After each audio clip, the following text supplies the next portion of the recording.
Hi, this is Steve Hoffacker. Thanks for joining me. I'm a certified agent-in-place specialist and a master instructor.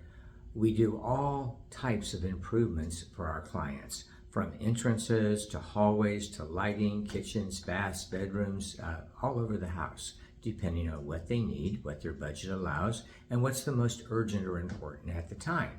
So where do we begin? Well, that starts with a dialogue with the client, an interview of sorts, a conversation. What do they need? Why did they reach out to us? How can we help them?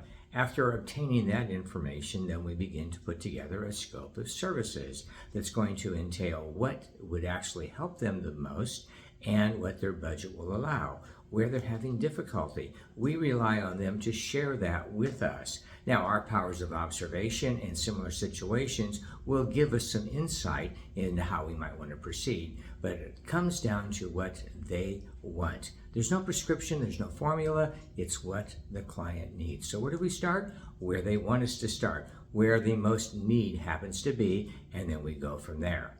This is Steve Hoffacker. Thanks for joining me. Until next time.